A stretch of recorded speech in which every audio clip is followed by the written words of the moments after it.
हाय लोगोफोर दिनै थिं सान्दुङाव बा खोलो खोलो बार बारदों आरो थानो सुखुवाखै गोसोआनो थानो सुखुयै जों जाबजों मोनसे ब्लग बानायबाय आङो लोगोफोर नायलांदो बे ब्लगानो जाहैबाय दिनै गय बागान सिङाव बानायनाय जादों ओरैहाय रबार बागान दं बिलाइ सिरिजोब्बाय ओमफ्राय माग फैगौ बा फागुन फैगौ बा माग फैबाय बा फागुन फैबाय गोसोआनो थानो सुखुवाखै आङो मिथियोना आं बिराद गोरिब मानसि बा बयबो गोरिब मानसि आं बिराद माहाजोन मानसि बयहाबो बिराद माहाजोनमोन बा बयबो माहाजोनमोन नङा होमबा बयहाबो बुहुमाव माहाजोन बा दोहोनि बा गोरिब थायो नङा होमबा थिग बेखौनो लानानै बानायगोन आं लोगोफोर ब्लगा बेनो नायलांबानो जाबाय थारमाने फागुन मास फैनाय लोगो लोगो गैयिफ्रा मा जायो दुखु जानांगौ जायो आरो गोनांफ्रा मा जायो खुसि जायो खुसि माने खाफाला गोजोन जायैनि जायो माने खाफाला गोजोन जायै जाहैदों माने बे फागुन मास फैबाय बे फागुन मासाव फैसा हरनाय थायोना बिस्रा माहाजोनफोरना बै बिलाइ जेरै राननानै सिरियो बेफोरबायदि गांलाब फैगोनसै आरोखि सानना होफैनांगौ थिग बेबायदिनो गैयिफ्रा फागुन मास फैनाय लोगो लोगो बा माग मास फैनाय लोगो लोगो दुखुनि मोदै होनांगौ जायो दुखुनि बोरियानो जाहैबाय जेरै बिफांनि बिलाइफ्रा रानोबा ज्रय सिरियो नङा होमबा बारजों उरायलाङो थिग बेबायदिनो बारजों उरायनाय बायदि गैयिफ्राबो बा गैयिफोरनि फैसाया माहाजोनफोरनाव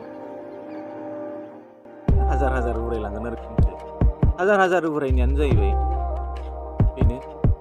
गैयिफोर गोजा थाबाबो मोनसे संसार जाया गोनांफोर गोजा थाबा मोनसे संसार जाया नालाय लोगोफोर बेनो गैयिफ्राथ' उफाय गैया गावनि न'खर सालायनायाव बा माबा मोनसे थिखा जानायाव नों गैखाथारा हिसाबै फैसाखौ नों गोनांनिफ्रायसो लानांगौ जायो नङा होमबा दा लाबाय हिसाबैथ' खोबसिन थानांगोन उफाय गैया माथो उफाय होनांगोन बे होनाय टाइमाव जेब्लानाखि सहाया जायो साननायफ्रा जाफुङा जायो थिग बे टाइमाव गैयिफ्रा बिराद गोरिबफ्रा बिराद रुखु गाबनायाव फैगारो नैबाव हाजार बियो लोगोफोरजों इन्ट्रेस्ट राय जाफा लोंफा बेरायफा नोंजों मिनिगोन नोंजों थाफागोन नोंजों बेरायफागोन अब्लाबो बेफोरनि गेजेरजों नैबे खनायाव थायो मिथियोना लोगोफोर गोनांफ्रालाय मा फै माथो जादों आं दंना बेफोरबायदि आरोखि खोथाफ्रा जों गैया नालाय थांफानांगोन फैसा होनाङाबो जानो हागौ बेरायगोन मागोन थेवब्लाबो गैयिफ्राबो फेमिलि गोनांफ्राबो ओमफ्राय बुरैफोरा बिदिनोसै जेन'बा जोंनि बर' हारियाथ' एसेबाबो जौ लोंग्रा थायो नङा होमबा बांसिनानो जौ लोंग्रा थायो आंखौ 100%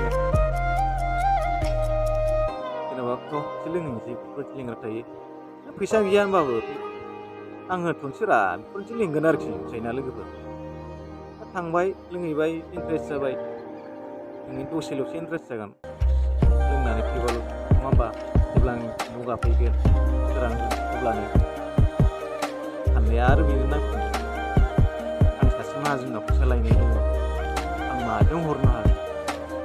मा खालामना हरनो हागोन हाजिराखौनो आङो 400ल' मोनो दैलिक माइरं बायनानै जानांगौ फुङाव सेरसे मोनायाव सेरसे दैलिक सेरनै होमबा 25 थाखा खरि 50 थाखा नङा होमबा लोगोफोर दिनाव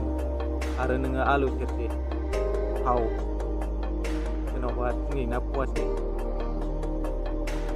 बायनानै जानांग्रा मानसिना उफाय गैया बायनानै जानांगौ खिन्थु गैयिफ्राल' बायनानै जाया गोनांफ्राबो बायनानै जायो बेखौ आं बुंजोबाखै खिन्थु गोनांफ्राबो बिदिनो माइरं बायनाङा आलु बायनांगोन संख्रि बानलु बायनांगोन बेखौल' बायनानै जानांखागोन उफाय गैया। जों गैयै मानसिफ्रा मोनसे बारा जायो मिथिबायना, माइरं बायनानै जानांगौ जायो। दा बेफोरखौ सानोबा आरो बोथोर फैयोबा बिराद सिन्था जानांगौ जायो। बेफोरखौ लानानै बानायनाय जाबाय लोगोफोर। आरो सोरबाफोरनिजों मिलायदोंबा गाज्रि कमेन्ट दाहोसै, आरो दुखु दा मोनसै जों गैयैफ्रा बिदिनोसै सहायलांनांगोन, उफाय गैया। गावनि लामायाव जों थांनांगोन खस्थ' मस्थ' खालामनानैबाबो। दा बेखौनो बानायबाय लोगोफोर। मोजां मोनदोंबा लाइक खालामदो, शेयार खालामदो, कमेन्ट खालामदो, नटिफिकेसन थुना होदो। बेखिनियावनो दोनथ'नाय जासिगोन लोगोफोर। दिनैनि सान्दुं थिं थिं उन्दुनो सुखुवा बुखुवा ब्लग बानायनायखौ। बाय।